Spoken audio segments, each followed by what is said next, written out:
Today on Inspired Money. I think that we're in a unique place in history where, or in time rather, where we can create a company very, very rapidly and quickly. We have more information available to us today than there's ever been before, and you can create a multi-million-dollar company in a year. That wasn't really possible or feasible 20 years ago. This is episode 13 with product manager and online entrepreneur Gerald Zingraf. Welcome to Inspired Money. My name is Andy Wong, a managing partner at Runnymede Capital Management. Each week we bring you an interesting person to help you get inspired, shift your perspectives on money, and achieve incredible things.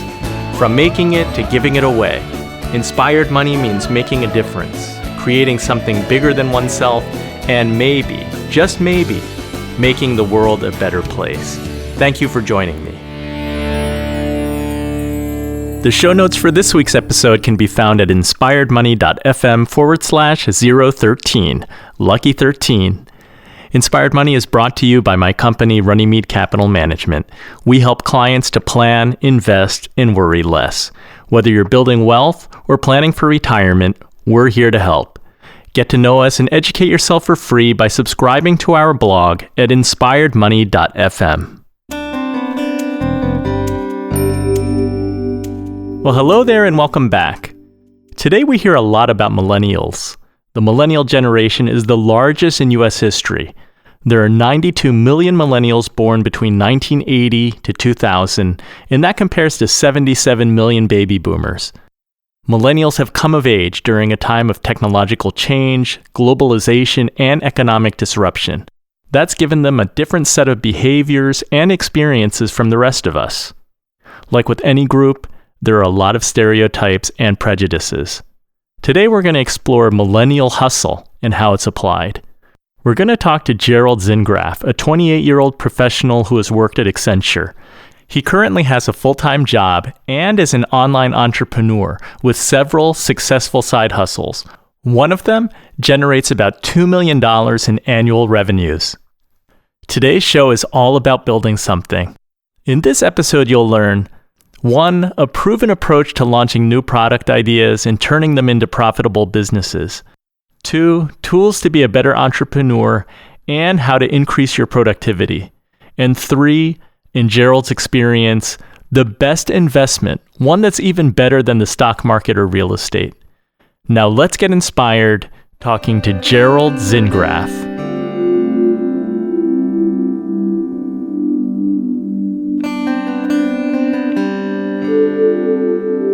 Gerald, welcome to Inspired Money. Yeah, I'm glad to be here. Let's just jump right in. What's your earliest childhood memory of money? My earliest memory of money is saving money, having a piggy bank. That was the first real hard memory I have is climbing under vending machines and sticking my hand in the grimy change dispenser for vending machines and finding quarters and nickels and dimes and putting it into this piggy bank of mine and thinking that was kind of what I should be doing to, I guess, set myself up for a better future. And that view changed fairly quickly. Maybe that's grit over grime. You wanted to collect the coins and you didn't care if it was dirty underneath the vending machines. Yeah, absolutely. So Gerald, you're in your late 20s, I understand. And in college, you wanted to be a doctor, a lawyer, an engineer, a business person. What are you doing now, and what do you want to be when you grow up? So what I'm doing now is I'm a product manager, and I do some solutions engineering and some programming for a software startup. That's my full-time job. And then I have a few side hustles, is what I think people call them these days, side startup, side projects. A few of them in the e-commerce space. One of them sells healthy office products. Another sells baby products. And then I have another company or side project that sells planned prepackaged date night boxes for couples. And then I have a few other side projects that are kind of pre-revenue that I'm working on right now. But that's what I do right now. That's all? Yeah. And what I want to do when I grow up, some might say I've grown up already, and others might say I'll never grow up. But I want to continue doing lots of different things. If I find something interesting, I want to explore it, kind of put it through the lean startup methodology test, and which is essentially trying to test things as quickly and as cheaply as possible in these micro sprints. And if it passes the litmus test, I continue down the path, and eventually it doesn't pass the test, and I have to decide if I want to pivot and continue doing something along the same vein but a little bit differently, or just squash the project altogether. And that's how I determine what I'm going to do in the future. So I have no idea what my future kind of holds for me, but I know it'll be interesting. Never boring. The Lean Startup Methodology, that's a favorite book of yours? When did you read that? Yeah. So I read that book, maybe 4 or 5 years ago, and that's what really got me started on the side hustle path. And yeah, I'd say it's one of my favorite books. At this point, I use Blinkist. It's an app that allows you to kind of get these SparkNote or CliffNote versions of books, and I just actually try to go through a book every day, which sounds impressive, but really it's a 200-page book compressed down to 10 pages. So if I can read 10 pages a day, which is pretty easy to do whenever you have the audio version of it, that's what I use to just consume a bunch of different business and investment and kind of time management books. I definitely have to look into that. I wasn't aware of that one. Would love to read the equivalent of 10 books a day. Yeah, exactly. Now, Gerald, I think that your situation may be a little bit unique because I understand that you like your job. You enjoy what you do. What's the motivation of the side hustles that you're creating?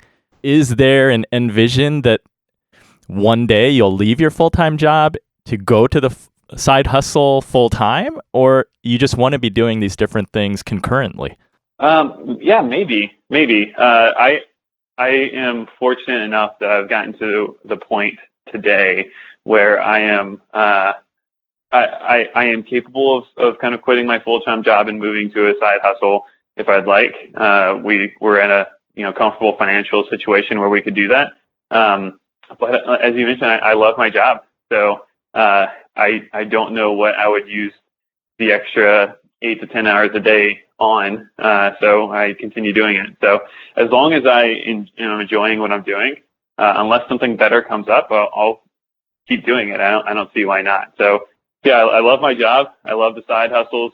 I could see a point in the future where I have a few other experiments that I'm working on or projects that I'm working on that kind of get to a point where I'm enjoying them a lot and they're taking up more and more time. And then maybe I have to quit then, but for the time being, I want to have my cake and eat it too.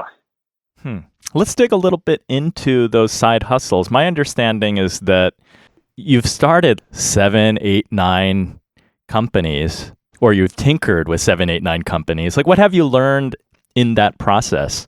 I wouldn't say necessarily starting companies, but projects. And I like to call them projects because most of them end up going nowhere.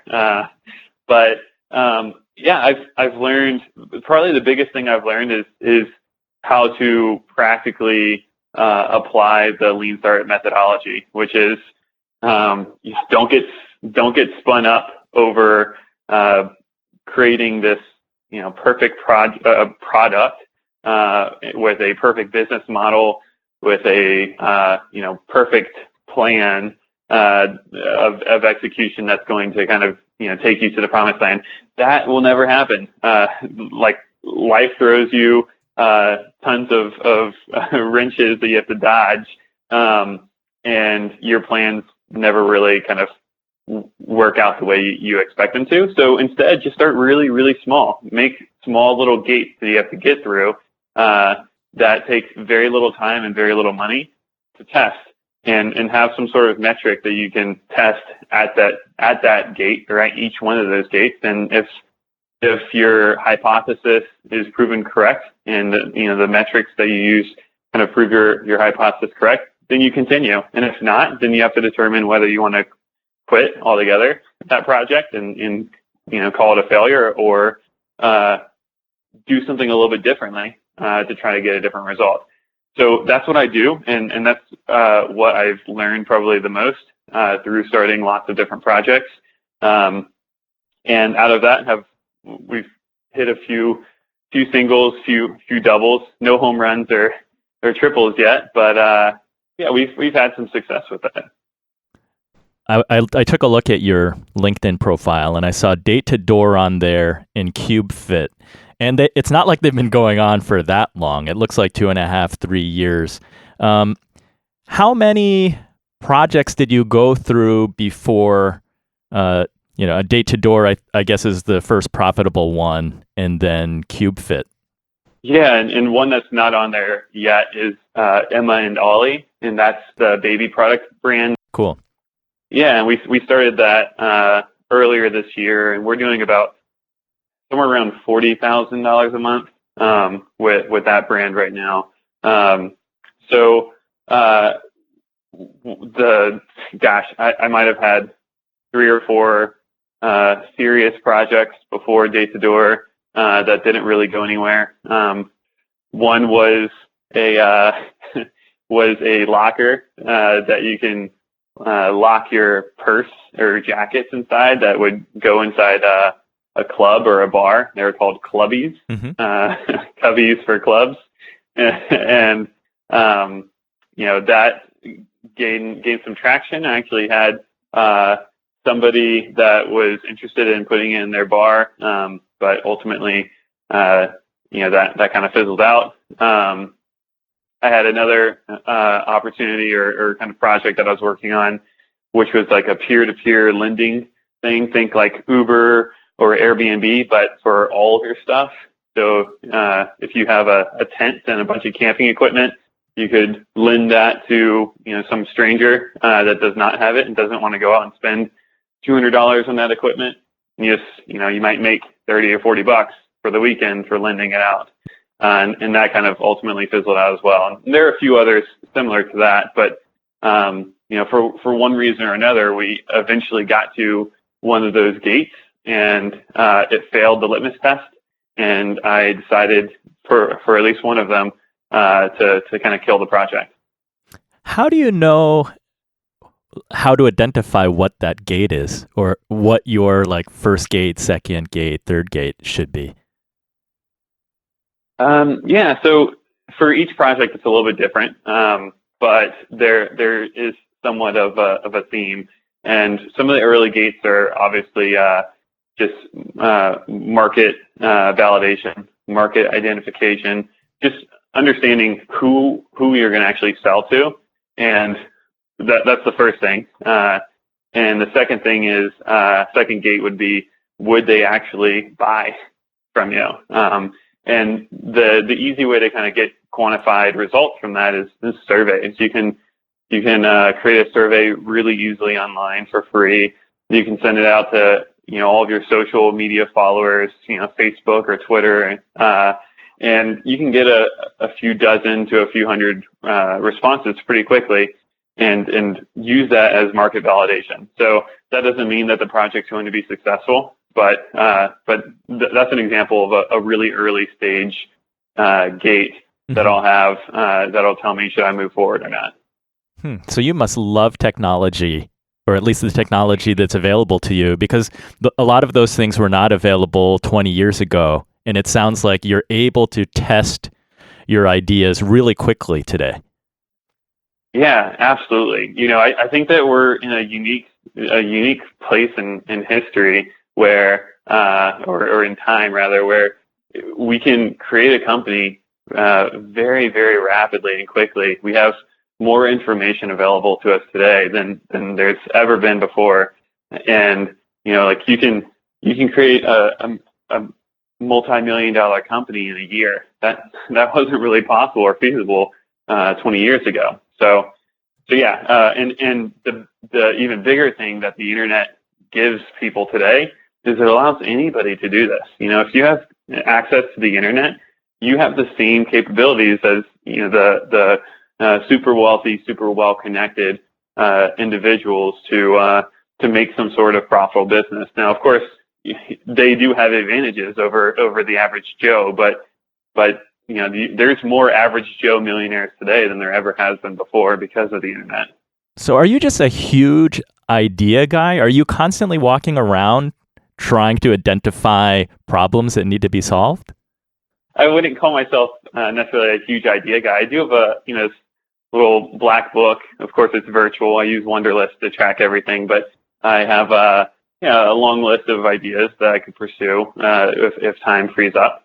But I don't necessarily look for those. I just I'm a normal guy that finds problems just like everybody else. I think the difference is I try to think of a solution for them instead of just kind of get frustrated at I don't know, poor customer service, or get frustrated that some sort of product doesn't work for me very well, or get frustrated that there is no solution to whatever my issue is. Instead of getting frustrated over it, and I do, it's a natural reaction, but my gears in the brain can start moving and thinking about ways that I could solve that in some sort of minimum viable product fashion.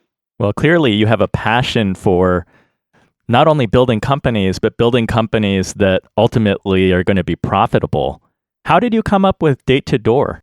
Date to Door was just one of the dozens of ideas I was playing around with at the time. And the idea came to me when I got married, and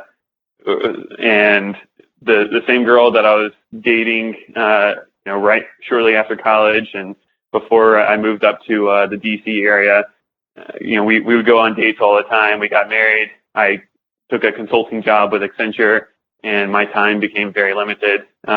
She noticed the lack of creative date ideas that I would have because of my new work schedule, and the fact that we were married and no longer dating, and I didn't have to impress her as much. Definitely played into it as well, and she kind of pointed that out to me, like, Gerald, you haven't been planning as many creative dates as you used to, and I realized it as well. Welcome to real life. Yeah, that's not a problem that's unique to me. I'm sure that there are plenty of other. I'm not sure. I know because I did the market validation that there are plenty of other married folks and just busy folks. Both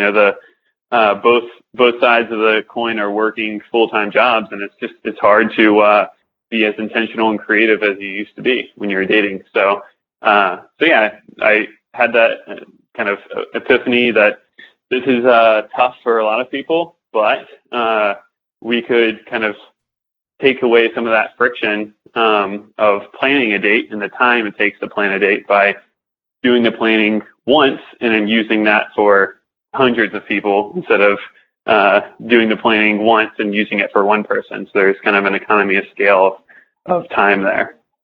And is this a subscription service and it changes monthly? How does that work? Yeah, that's right. Yeah, it's a subscription service, and every month is a new date with new we call them ingredients. So there's a box that shows up at your door with all the ingredients you need for the date, as well as date night instructions. Cool. My big question for you is that coming up with the ideas is one aspect. Number two is your approach for testing your idea and seeing if it's viable and taking it through different gates to see which ideas you're going to continue chasing and which ones you're going to pivot or make a change. The reality is that time is still finite. How are you able to, once you get like Date to Door up and running, CubeFit up and running, the baby product company up and running, are you hiring people who are doing the day-to-day, how do you handle that you have a fixed amount of time in the day? You also have a full-time job. How do you keep them going? Yeah, I mean, you're spot on. So there are three things that I think everybody should do. Well, really two things, but they stem from one. You need to create processes and structure for any repeatable task. If it's repeatable on a monthly level, on a quarterly level, on a daily level, create some sort of process document for that. By identifying these repeatable tasks and creating a process document, you're creating structure, and now you have the opportunity to automate.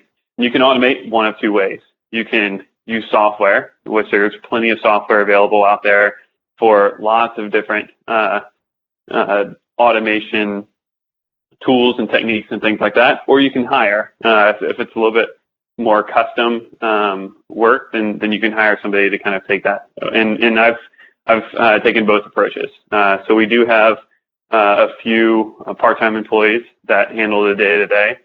We have some that handle customer service, others that kind of handle a little bit more technical work on a day-to-day basis. Can you outsource that, or that's still done internally? Both. So ours is done internally because it's a little bit cheaper. But yeah, from hiring, so first start with the process documents to create structure. Then you can either hire or pay for software. And then going down the hiring route, you can either hire somebody internally to actually work for you. You're going to give them a 1099 and everything, or you can go through some sort of outsourced service, which we do both. We have employees that work for us, and then we have some consultants that work for us to handle things like advertising and things like that. So you can go both routes. You should go both routes because it depends on the situation. With three side hustles, is Date2Door something that can just sustain itself and keep going? Or at some point, do other side hustles eclipse others and you say, well, that one's smaller and I'm going to discontinue it and move on to bigger projects? Yeah. So I don't think that I have enough yet on my plate to where I have to kind of address that question, but I have thought about it for sure. Because my goal is if everything kind of goes to plan and I continue staying curious and picking up new interesting projects, then by the time I'm 35, I could easily see myself with 6, 7, 8 different side hustles or companies that I'm kind of overseeing. So at that point, yeah, one of the things I've thought about myself is on a quarterly basis, just taking a good hard look at each business and making a determination of which ones do I want to grow, which one, and really invest my time, which ones do I want to keep at status quo and just make sure that I have the right people in place to kind of run the day-to-day, and then which ones do I want to kill off, and that could mean sell it, or it could mean just let it slowly die over time. So yeah, I'll get to that point eventually. I'm not there yet, but I'm sure I will be soon. It's super interesting that you really do have a vision for building out a portfolio of companies. And yeah, over time, there are different exit strategies. As you said, you can sell them off, you can close one down, you can make changes to that portfolio. And it sounds like a really nice, diverse group of companies with different models and different products and services. How did CubeFit get started, and how was that different from, I guess, process-wise, starting Date2Door? Yeah, so Date2Door I was a solopreneur, meaning I just founded it on my own. CubeFit, I ended up getting connected with a good friend of mine, Ben, who's my business partner on CubeFit and Emma Ollie. And he had some experience selling on Amazon and wanted to see if I wanted to tag up and find a niche that we could sell into, or a market that we can niche down and sell into. And I kind of stepped aside and thought of a few different industries. And one of the ideas that I had was healthy office space, essentially standing desk mats, pedals for your desk, things like that. And I essentially found 3, 4, 5 different ideas of things that I could be passionate about. Mm-hmm. We circled back up, and he thought that the healthy office space was a good kind of starter for us to go down, and that was kind of the inception of CubeFit. Did you create and design those products, or did you find existing products? Yeah, so the TerraMat and the TerraMat Lite, those are those are our best sellers for sure. Those are standing desk mats, and both of those were created by me. I just used CAD and a bunch of like foam balls and things like that at my house to design prototypes, and eventually worked with a manufacturer over in China to get the actual prototype done, and we created a Kickstarter for it. Oh, so those are designed by us, and then some of the products are somewhat white labeled. We'll find a product that we really like, we'll find a manufacturer, we'll make some tweaks, some changes, some updates, improvements, and then we'll go to market with that. Mm-hmm. So it's a combination of the two. Right, exactly. So you are a creative guy. You're even doing product design, which goes back to some of your education, right? Yeah, absolutely. Yeah, I mean, my full-time job is a product manager at a software company. So that's my job is to create new products, from ranging from software to hardware to firmware. So yeah, that's what I enjoy doing the most, is creating, and businesses are, in my mind, just other products that we're creating. So CubeFit, you started, I think you were 5 years out of school, roughly. Like, how That's quickly right. did that become profitable? And my understanding is that it's quite significant in revenues. Yeah, so depending on your definition of profitable, because some would argue that it's not profitable today, because we continue reinvesting everything into new products, new inventory, things like that. But if from the basic sense of it, it was profitable after maybe 2 or 3 months. But as I mentioned, even today we're taking a lot of the cash and reinvesting it. And I'll finish answering that question, but it brings up a quick side note, and it circles back to my initial impression of money. My initial memory of money is I have 2 jars. One jar is for spending, and I try to make that as small as possible, and the other jar is for saving, make that as large as possible. And saving just means don't spend it. That's what I thought. And today I have a very, very, very different mentality with money. I don't save money. I put money to work. I put money to work for me. And I do that through a variety of ways. I want to be diversified. So got money in the market, money in real estate, money in a couple different areas. But what I've learned is that the biggest return by far is investing in myself, investing in my own education, investing in my own side businesses. A return for me, for example, CubeFit, I started with an initial investment of, I think, about $30,000 into CubeFit. And now we're doing somewhere around 150 to, depending on the month, $150,000 a month.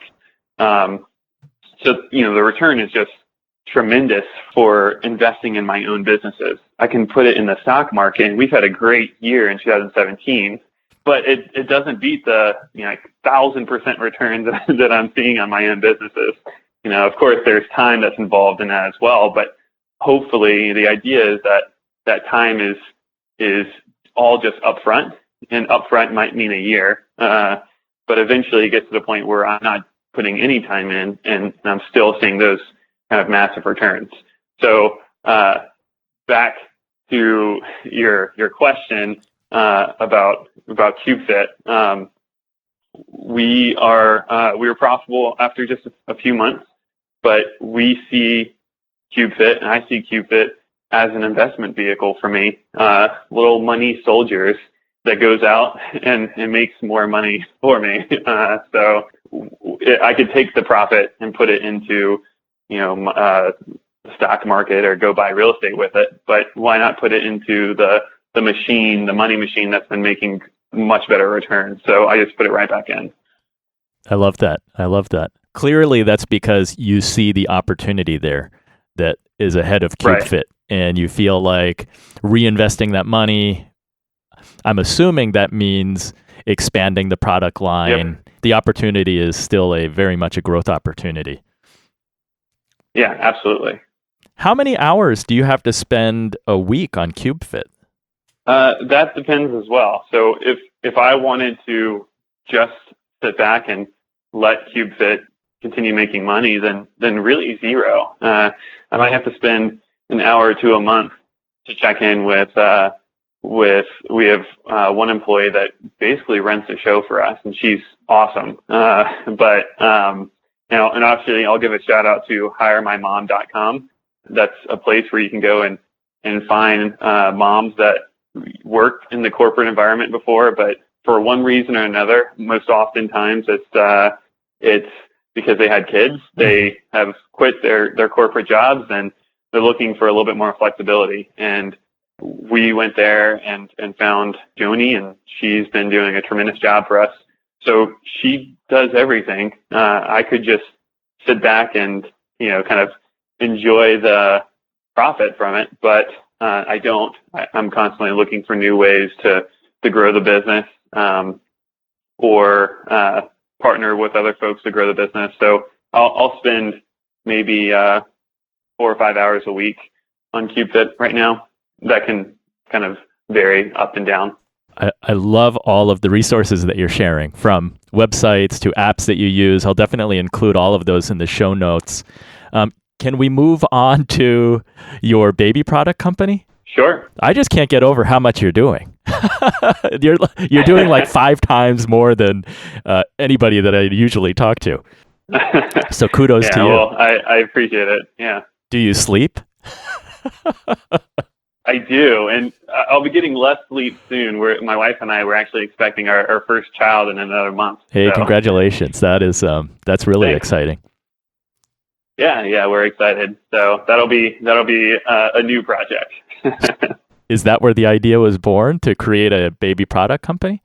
Yeah, actually. So if you kind of track back to when we were first expecting, that's about the time when we decided to do the baby products. And the baby products line, I mentioned how Ben and I came up with CubeFit. I went off to the side and put together a list of 4 or 5 different markets or niches that we can get into, and one of them at the time was baby products. But neither of us really had a passion for babies at the time, but both of us not having any babies. And yeah, things have changed now. We're a little bit older. Ben is not working on kids yet, but we are. So yeah, we thought, gosh, we're going to have kids. I'm constantly finding problems everywhere and identifying, potential solutions. So this will be a great opportunity for us to get into that market. And I failed to ask you, with CubeFit, is everything sold through Amazon? No. So most of everything is sold through Amazon. We do have our own website. We sell through that as well, and we're trying to build that up more and more. But yeah, the vast majority of our sales are sold through Amazon, and we're hoping to change that. Okay. And then, sorry, I missed the name of the baby product company. Will that have a similar model, starting with Amazon first? That's right. Yeah. So we started. The name is Emma and Ollie, and to be honest, our secret for coming up with that name is just looking at the top 5 baby names, both male and female, and that was our market research. Clearly, people like those names because they both made it into the top 5.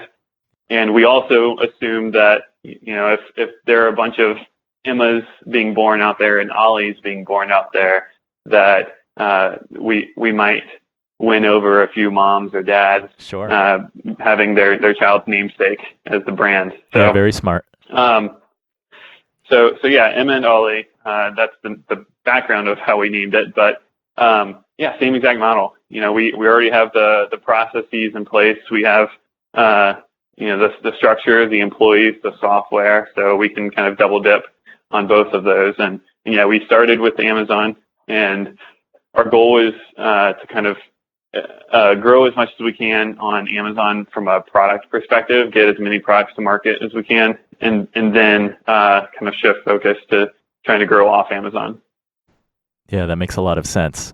So same business partners, very similar model. You're able to leverage some of your software and things going on in the background, your expertise really, and just reapplying that to a different market opportunity.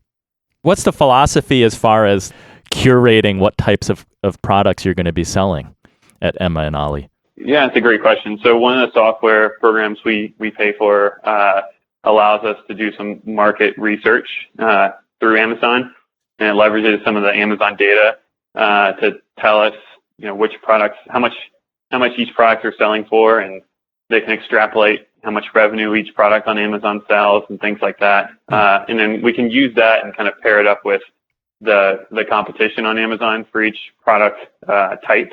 For example, you might type in car seat, and you'll see a bunch of car seats pop up on Amazon. Our software will tell us how much money per month each of those car seats are selling.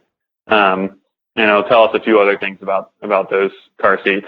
And then we'll use just some standard procedures that we've used in the past to identify how competitive the car seat business is on Amazon. Who some of the bigger players are. If it's big name brands, we try to stay away as much as we can because those guys can squash us. But if there's an open opportunity, then we'll look at a bunch of different reviews on some of the top selling products to find out what people like and what people don't like about those products. And we'll particularly pay attention to what people don't like. And we'll go and use some other software to find manufacturers and design our own version of that product and make sure that we address all those things that people don't like to try to put a better version of the product on the market.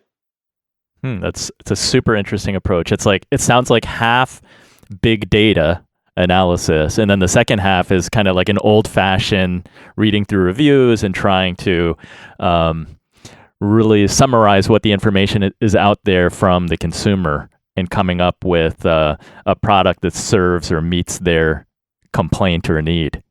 Yeah, absolutely. Is the software that you use to analyze the Amazon data, is that something you develop yourself, or that's like an off-the-shelf product that you can buy? It's an off-the-shelf product that you can buy. Now, there are some spreadsheets and tools that we've kind of created like in the back of the house, but that software is something that you can buy very easily. It's actually, I'll share that as well in case folks are interested. There's a number of them out there. We use Jungle Scout.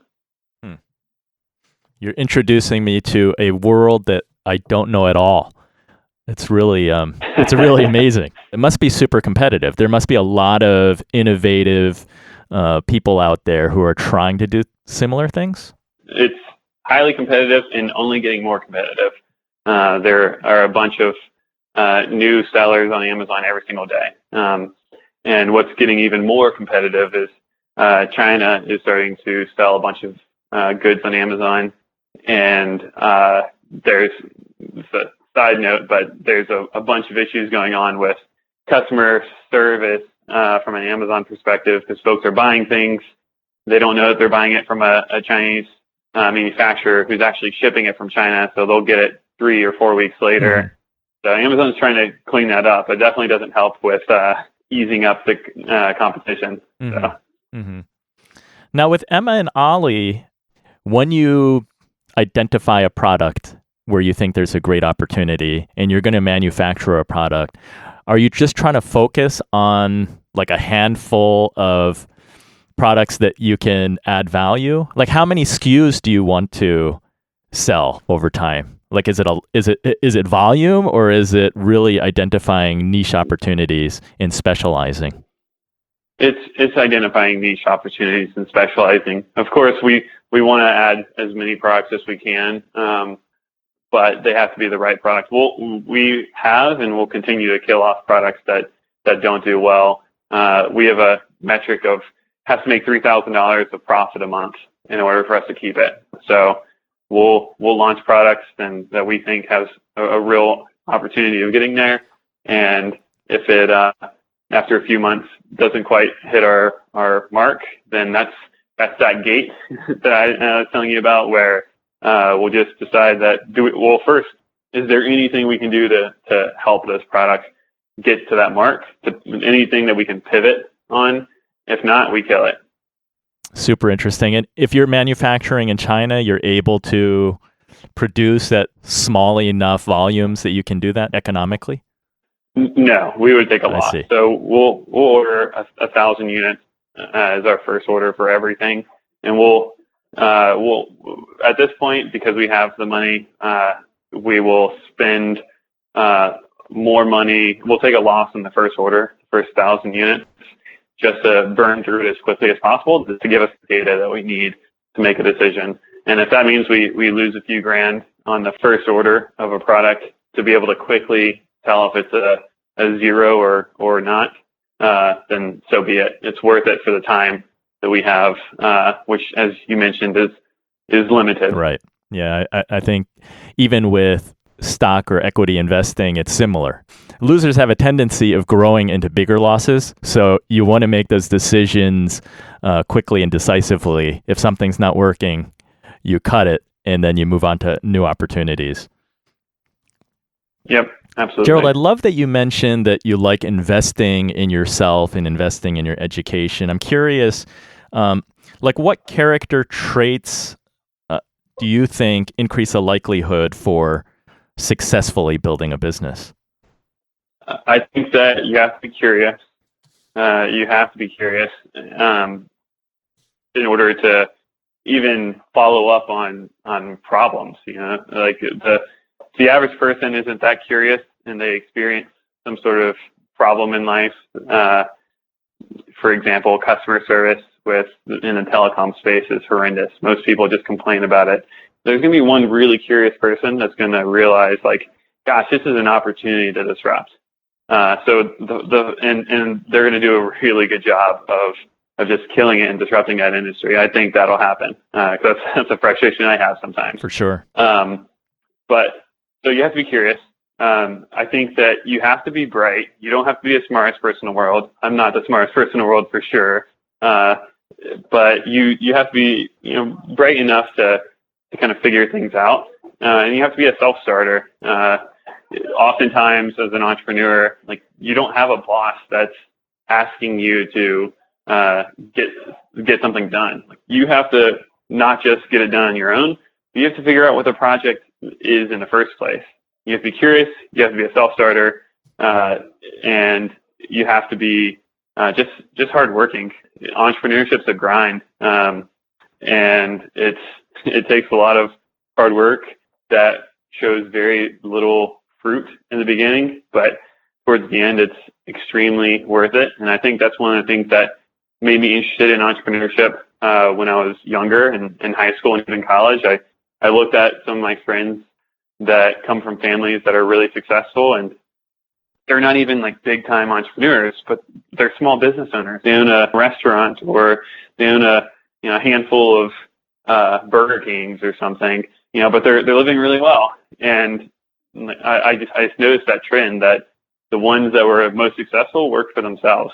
And the last thing I want to bring up is you should be resilient, because entrepreneurship is going to give you a hard right hook and a left jab every once in a while, and you have to be able to get back up from these mini failures. Mm-hmm. As I mentioned, these gates that I get to, every time I decide to quit, that's a failure. And a lot of folks like to tell you, don't quit, that's bad.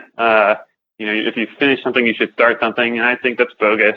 If it's not working, don't continue doing it. That's the definition of insanity, to expect a different result from, doing the same thing over and over again. So, you have to be able to quit. And guess what? That's failure. If you quit, that's failure, but it's okay. You have to be able to be resilient and say, yeah, I've failed and I'm going to continue to fail, but I'm going to get up and I'm going to try something else. I'm not going to continue doing the same failure. I'm going to try something new. Yeah, I love that. I mean, I hope I can learn from your curiosity and your eagerness to tackle a lot of solving problems. Yeah, well, it's absolutely possible. I mean, you look at people like Elon Musk and Jack Dorsey, who these guys are like CEOs of billion-dollar companies, multiple of them.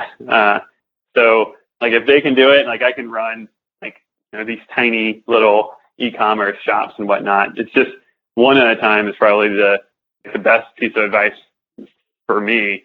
And I have to remind myself of this all the time. I can't start anything new until I've taken, the previous thing and either killed it or automated it. Mm-hmm. So yeah, super valuable lesson. Who are the guys that you look up to as entrepreneurs for motivation and inspiration? I mean, Elon Musk is he's a terrible person from like a personality standpoint, but I love that guy, man. He's a genius.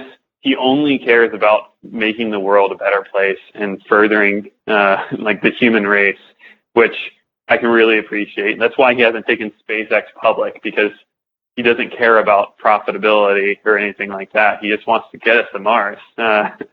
So he's definitely one. I like Mark Cuban a lot. I think he's just a bright guy, has the right idea, and the vast majority of the things he says I appreciate. And Gary Vee, I listen to him every once in a while. He just kind of tells it how it is, and is a straight shooter. So I appreciate that. Yeah, and he's always grinding. I mean, I think that's what, with him, he's just grinding, and he's trying to spread his enthusiasm and get other people to get off their butts and create something too. Well, thank you, Gerald. I really appreciate all the value that you shared with our audience, and super interesting to hear about how you can have so many side hustles in addition to a full-time job. Best wishes to the new addition to your family. Where can the Inspired Money listener find you and find out more about you? Best place is probably just finding me on LinkedIn, Gerald Zingraf. There might be about 11 or 12 Gerald Zingrafs in the world, so you'll have to find the right one. Kidding. I'm the only one out there. So you find me there. I get on all sorts of social media like Twitter and Facebook, but not really into social media. I use it more for my businesses than for myself. So LinkedIn's probably the easiest way for folks to find me. Awesome. Well, thank you, the world's one and only Gerald Zingraf. Thank you very much. I appreciate you having me on. Thanks for listening. What were your favorite Inspired Money moments? Hopefully you're inspired to go start a revenue-generating side hustle and have some tips for making it a success. I love how Gerald is practicing the lean startup principles to pave a successful path to a sustainable business. I'll link to the book by Eric Ries in the show notes. I also found a Google Talk video with Eric Ries, so I'll include that too. When it comes to money, Gerald taught us today that even more important than saving is putting your money to work in a smart way.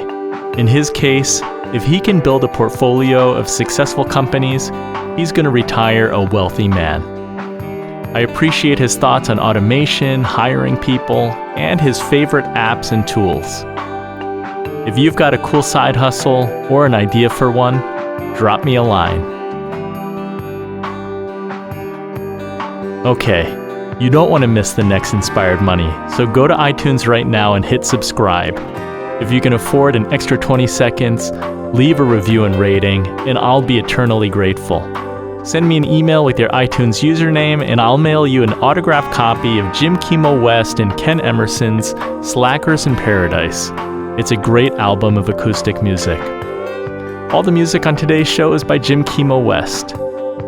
Want to be an inspired money maker?